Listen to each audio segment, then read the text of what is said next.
the paradox of wisdom and suffering. There's a strange kind of pain that only intelligent people seem to understand. It doesn't scream. It doesn't bleed. But it lingers like a quiet fog in the back of the mind. It's the pain of knowing too much, of seeing too clearly, of being too awake in a world that prefers to sleepwalk. Most people believe that more understanding leads to more happiness. That if you're wise, reflective, insightful, you'll naturally live a richer, more joyful life. But Carl Jung knew otherwise. He once said, "There is no coming to consciousness without pain." The more you truly see, the less you can pretend. And the less you can pretend, the harder it becomes to fit in or to feel happy in the conventional sense. You stop laughing at the jokes everyone else laughs at. You stop chasing the things everyone else chases. Because deep down, you've started to see through it all. The games, the masks, the emptiness behind the applause. At first, this clarity feels powerful, even liberating. But slowly, something darker creeps in. You begin to feel alone, misunderstood, emotionally distant from people who once brought you joy. You try to explain what's going on inside, but words fail. They can't capture the weight of existential awareness, of seeing meaning where others see distraction, or seeing nothing at all where others pretend to see purpose. And then comes the question. The one you ask late at night when no one else is around, is this the price of wisdom? To understand life so deeply that I can no longer enjoy it? Carl Jung believed that suffering isn't a detour on the path to growth, it is the path. That the more we develop psychologically, the more we confront the painful paradoxes of life. Joy coexists with grief. Clarity brings disillusionment. And the road to inner peace often begins with the breakdown of everything that once gave us comfort. This video is not about sadness. It's about depth. And it's not about giving up on happiness, it's about redefining it. Because maybe, just maybe, the happiest people are not those who laugh the loudest, but those who've learned to hold joy and sorrow in the same hand without dropping either. So today, we begin a journey inward, guided by the insights of Carl Jung to uncover why true understanding can be so painful and how that very pain can become the beginning of something far greater. The smarter you are, the harder it is to self-deceive. Most people survive on a kind of necessary illusion. They wake up, go to work, scroll through screens, smile at parties, and tell themselves it all matters. That everything is going according to some plan. That the roles they play, the job titles, the relationships, the routines, are not just distractions, but reflections of who they truly are. But the more intelligent you are, the harder it becomes to believe those stories. You start to see the cracks, the lies we tell ourselves just to get through the day, the emotional bargains we make to avoid deeper truths. While others find comfort in surface-level pleasures, your mind keeps digging. It wants to understand why. Why we repeat the same habits, why we stay in places that drain us, why we say we're fine when we're not. This relentless questioning isn't a choice, it's a compulsion, a side effect of higher awareness. And here's the problem. Happiness often relies on self-deception, on being able to believe at least a little in things that aren't entirely real. That this relationship will last forever. That success will finally bring peace. That good things happen to good people. But if your mind sees too clearly, those comforting illusions collapse. Carl Jung believed that intelligence, especially introspective intelligence, comes with a spiritual cost. He wrote that the more you know, the more you see not just the light, but the shadows. When your mind refuses to accept easy answers, you're forced to sit with difficult truths. That love is fragile. That time is slipping. That the world does not owe you meaning and may never provide it. This doesn't mean intelligent people are doomed to misery. But it does mean that they struggle more with fake happiness, the kind that relies on fitting in, following scripts, and numbing out. They can't smile through small talk if their soul is screaming questions. They can't pretend the world makes sense when everything inside them says otherwise. It's not that they're pessimistic. In fact, most intelligent people want to believe in something beautiful. But they want it to be real. And until they find something that can withstand the scrutiny of their mind, they live in a kind of limbo, too awake to enjoy what feels false, yet still searching for what feels true. This is the first fracture, the quiet loss of innocence. Not because of trauma or betrayal, but because of clarity. A clarity that doesn't let you turn away. That forces you to look life in the eye and ask, is this all there is? And that question, once asked, can never be unasked. So what happens when a person begins asking it too early? Let's go deeper. The tragedy of seeing too early. Some people wake up to reality too soon. They're the children who sit quietly in classrooms, staring out the window, wondering why the world feels so loud and empty. The teenagers who smile less, not because they're rebellious, but because they've already noticed that most people are just pretending.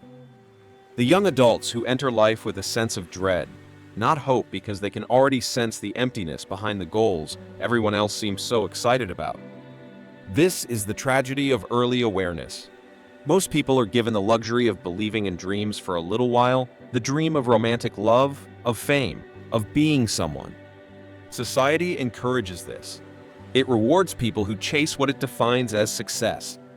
But when your mind is wired for depth, you start asking uncomfortable questions before others even know there are questions to ask.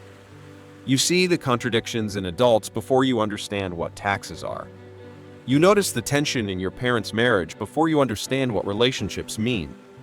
You hear the hollow tone in a teacher's praise before you even care about grades. And you feel, not just think, but feel that the world isn't what it claims to be. Carl Jung described this as the initiation into suffering. Not the dramatic kind you see in movies, but a slow erosion of innocence. You begin to feel like an outsider in your own life. Everyone around you seems excited for things that leave you cold.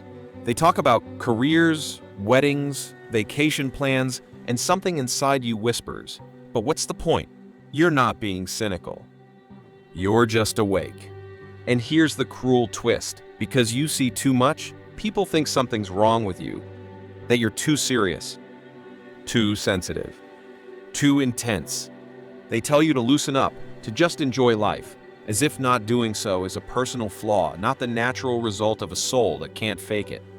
This alienation can deepen into loneliness, and loneliness into despair. Because when you're young and no one around you shares this perception, you start to wonder if you're broken. You try to play along, to join the noise, but something inside keeps pulling you back, asking you to stay true to what you see, even if it hurts. But in Jungian psychology, early suffering is not a curse. It's a calling, a sign that your psyche is preparing you for a deeper path, one most people never walk. The road of the self, the road of transformation.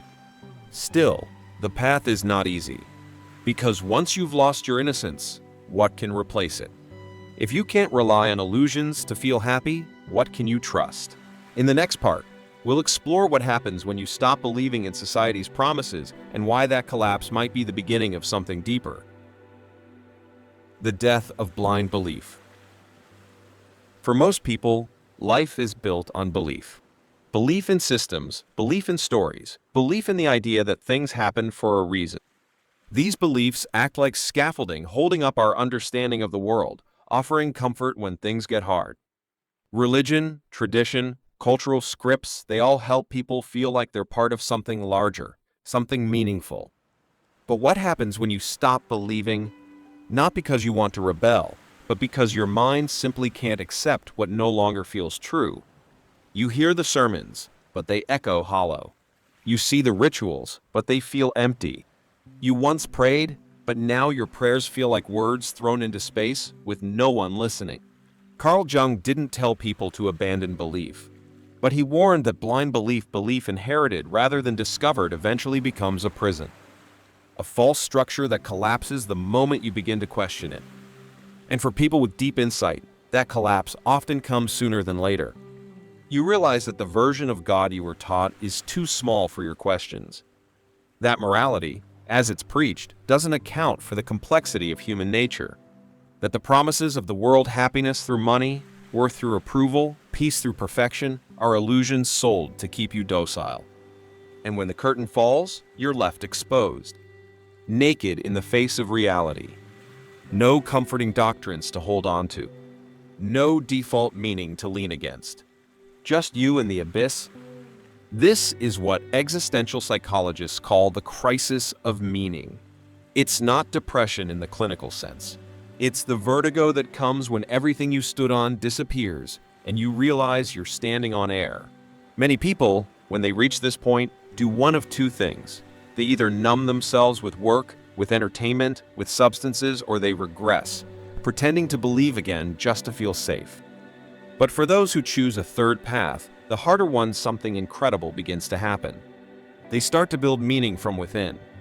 Jung called this individuation the process of becoming who you truly are, beyond the masks, beyond the teachings, beyond the inherited scripts. It's not about rejecting belief altogether. It's about reconstructing belief from a deeper place, a place not based on fear or habit, but on lived truth. But before that construction begins, something must die. And that death, the death of blind belief, feels like a kind of spiritual homelessness. You don't know where you belong anymore. You don't even know what you believe. You just know that what came before isn't enough anymore. So where does that leave you? In the next part, we'll explore how your own mind, your greatest asset, can become your greatest trap, and why constant analysis, left unchecked, can paralyze the very heart it's trying to protect. When analysis paralyzes emotion. Imagine standing at the edge of a beautiful moment, someone reaches out to hold your hand. The sun sets perfectly on the horizon. Laughter fills the air, but instead of feeling it, your mind starts narrating it. Why do I feel this way? Is this real connection or projection? What if this ends badly? What does this mean? This is the curse of the analytical mind. When you've been trained or wired to observe, dissect, and reflect, you begin to live one step removed from your own experiences. You don't just feel, you analyze your feelings. You don't just love, you study the mechanisms of attachment. You don't just cry, you ask yourself why you're crying, what childhood wound it's triggering, and how it connects to your core psychological patterns. It sounds wise. It sounds mature. But over time, it can become exhausting. Because emotions aren't puzzles. They're energy. They're movement. And when every emotion must pass through a cognitive filter before it's allowed to be felt, the result isn't wisdom, it's numbness. Carl Jung understood this dilemma. He often spoke of the danger of over-identifying with the intellect, what he called the tyranny of the thinking function. When thinking dominates, feeling retreats. You may become brilliant at explaining life while quietly forgetting how to live it. This isn't just about personality. It's about protection. Many intelligent people have learned, often unconsciously, that feeling deeply is dangerous, that it leads to chaos, vulnerability, or heartbreak. So they retreat into the fortress of thought, safe, structured, controlled. But in that fortress, something begins to die. The spontaneous joy of dancing to music, the warmth of laughing without restraint, the ache of crying without needing a reason. These things don't belong to the intellect, they belong to the body, the soul, the irrational. And when you exile them long enough, life starts to feel hollow. Like you're watching yourself through glass. Like you're always present, but never in it. Ironically, the very thing that once protected you, your analytical mind, becomes the thing that imprisons you. You start dissecting joy until there's nothing left of it. You begin treating love like a theory. And you confuse detachment with wisdom. Jung believed that integration was the only way forward. Not choosing between feeling and thinking, but allowing both to coexist. Letting your heart lead sometimes, even if it scares you. Trusting moments you can't explain. Risking softness in a world that praises control. Because the mind, for all its brilliance, cannot taste the sweetness of life. Only the heart can do that. And if the mind refuses to let go, even for a moment, the heart quietly forgets how to beat with wonder. So what happens when that inner disconnect becomes your new normal? Let's move to the next part where we explore the quiet torment of not belonging anywhere. The quiet torment of not belonging anywhere. There comes a point in some people's lives when they walk into a room full of laughter and feel utterly alone. Not because anyone was cruel, not because they don't care, but because something inside them no longer fits, not with the jokes, not with the rhythm, not with the world. This is the loneliness of not belonging. For highly self-aware, deeply perceptive individuals, this feeling can start early and persist quietly for decades. At school, you play along, but never fully connect. In social circles, you smile, but it feels like performance. Even in relationships, there's a subtle ache, like you're always slightly out of sync, watching rather than participating. It's not about arrogance. It's not about thinking you're better than others. It's about depth and dissonance. When your inner world is rich, complex, constantly evolving, the surface-level conversations and rituals of daily life begin to feel like a foreign language. Carl Jung spoke of this phenomenon often. He said that the more individuated a person becomes, the more they awaken to their true self, the less they can rely on the collective to define them. And that shift, though liberating, often brings with it an unexpected exile. Because society runs on sameness, on shared myths, shared rhythms, shared illusions. When you step outside those patterns, people don't always reject you openly, but they stop seeing you clearly. You become different, quiet, complicated, intense. Over time, this can harden into isolation. You stop trying to explain yourself. You stop opening up. You tell yourself that no one would understand anyway, and sometimes you're right. But in protecting yourself from rejection, you also start starving your soul of connection. The real danger here isn't being misunderstood. It's forgetting that you're meant to be understood, just not by everyone. That your unique perception, your depth, your questions, they do have a home, just not always in the places you've been taught to look. Jung believed that this sense of not belonging was not a flaw in the individual, but a symptom of a deeper calling.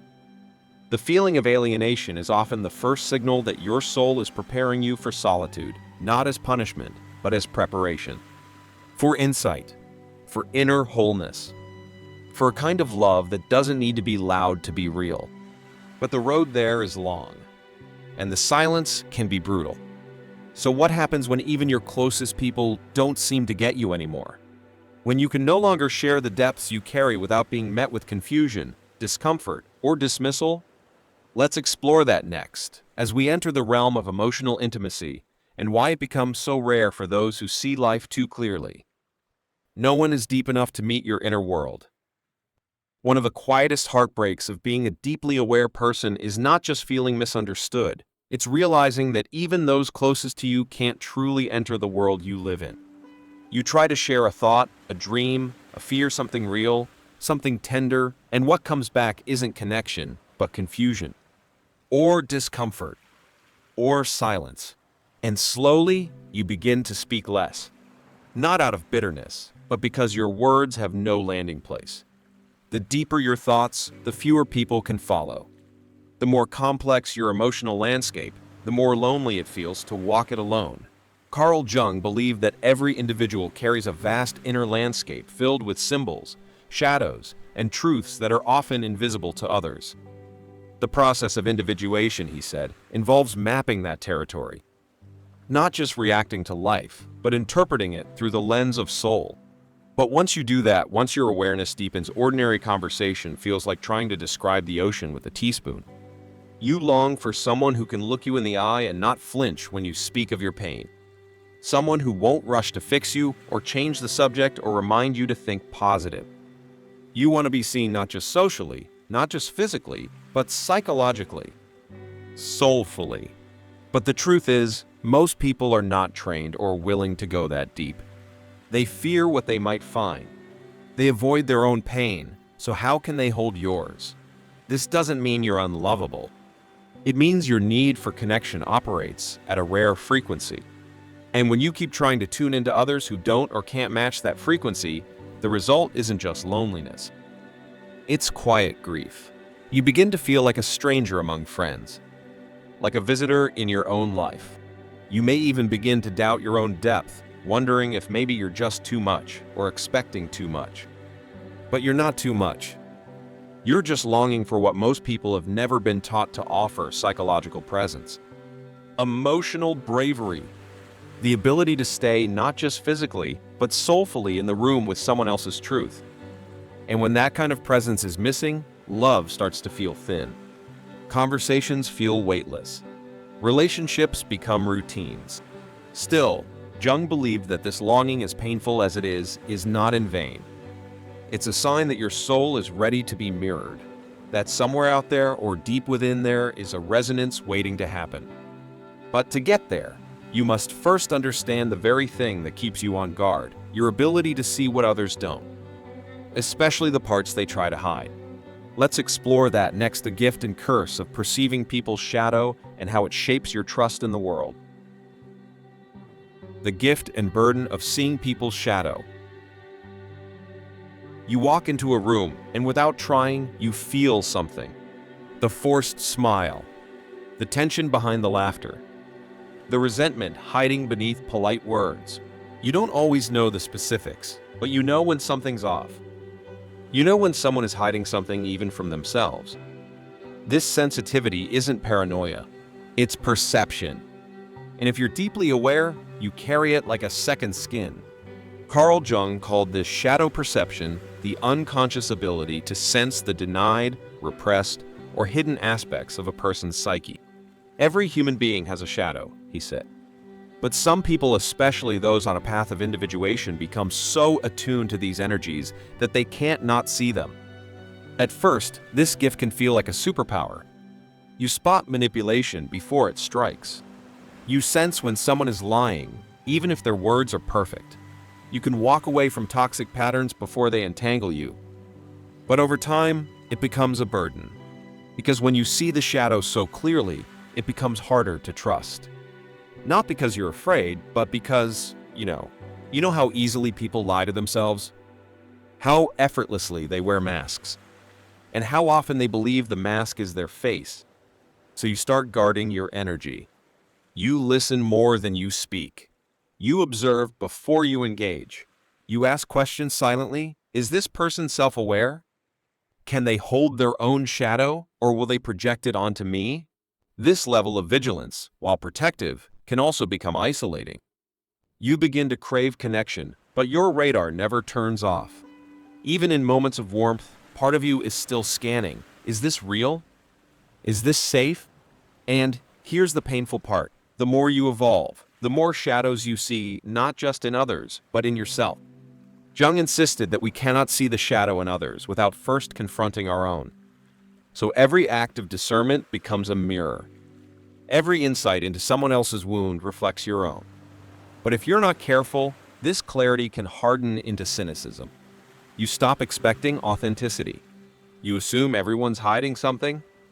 And in doing so, you close the very door you long to have open the door to intimacy. Jung warned of this trap, using perception as a shield instead of a bridge. When we use insight to judge rather than understand, to protect rather than connect, we rob ourselves of the healing that real relationship can bring. So, how do you stay open in a world that feels unsafe?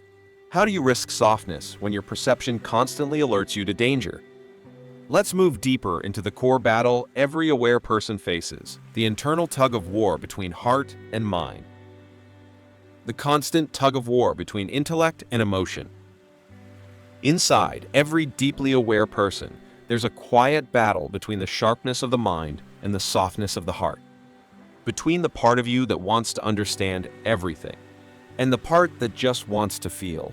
You analyze your sadness, but part of you just wants to be held. You examine the roots of your anger, but your body still shakes.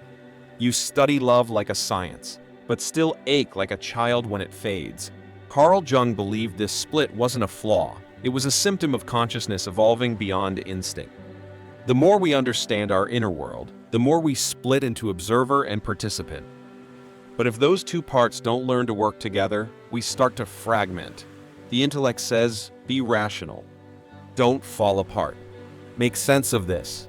The emotion says, let me break. Let me cry. Let me be raw. And they pull in opposite directions. The result? You live in a kind of limbo, A place where no feeling is ever pure, it's always interrupted. Where no thought is ever stable, it's always questioned. You try to cry, but your mind is already dissecting the tears. You try to trust, but your mind is already calculating the risk.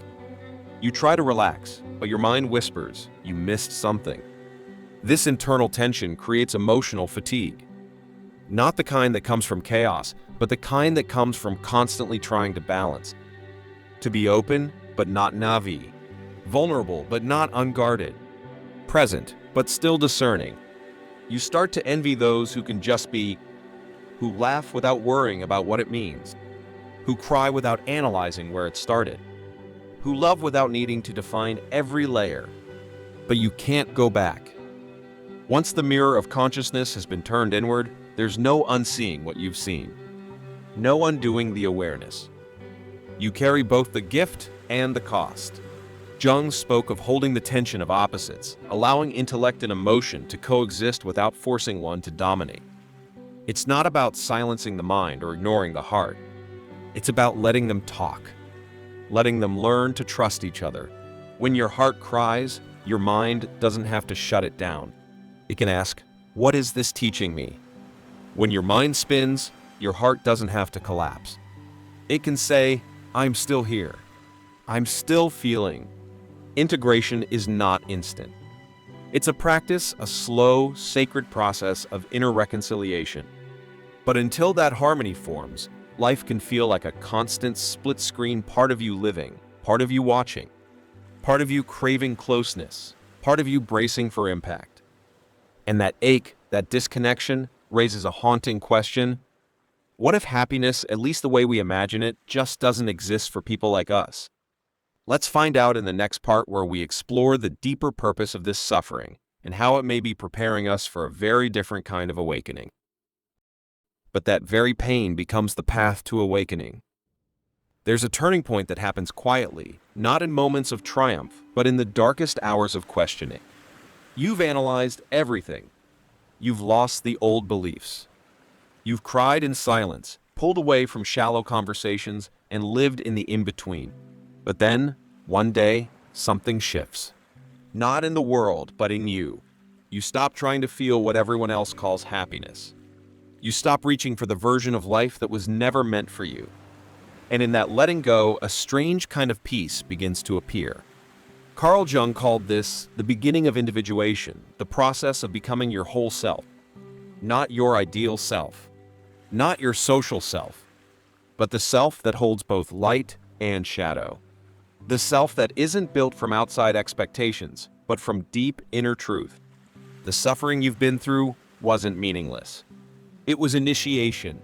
Every disillusionment, every emotional split, every lonely moment, it was sculpting you. Breaking down what was false, clearing space for what's real. And not just real in some abstract spiritual sense, real in the bones, the breath, the soul. You start to realize that maybe you weren't meant to be happy in the traditional sense. Maybe your path was never about comfort, but clarity. Not about fitting in, but seeing through. And once you've seen, truly seen, you can't unsee. But you can build something new. You begin to find joy not in escape, but in presence. You start noticing beauty in small, unmarketed moments, the way light hits a wall, the silence between two people who finally understand each other, the stillness inside your own breath when you're no longer performing. You stop chasing meaning and begin creating it. Jung taught that the goal of psychological development isn't to become normal. It's to become whole. And wholeness isn't comfort, it's depth. It's the ability to hold contradictions without collapsing, to grieve and love at the same time, to feel pain and still choose to be open, to be afraid but still take the next step. This is not the happiness sold in commercials. It doesn't sparkle. It doesn't shout, but it endures. It roots itself in the soul and grows from silence. And that's the paradox. The very qualities that once made you suffer, your sensitivity, your depth, your relentless questioning, become the foundation of your awakening. Not despite your suffering, but through it. But there's still one final step. Once you've walked through all of this, how do you now define happiness? Is it even the right word? Let's conclude by exploring Jung's redefinition and why, for some, happiness is less about feeling good and more about feeling whole. Redefining happiness through Jung's lens. Most people think happiness is a feeling, a moment of joy, a burst of laughter, a state where everything feels light and easy. And for many, that definition works. It's simple, accessible, and easy to sell. But what if that kind of happiness isn't meant for everyone? What if, for some of us, the deep thinkers, the overfeelers, the misfits, happiness has to mean something else? Carl Jung never promised happiness. In fact, he was suspicious of it, at least in the way modern society defines it. To Jung, the pursuit of happiness wasn't the goal of life.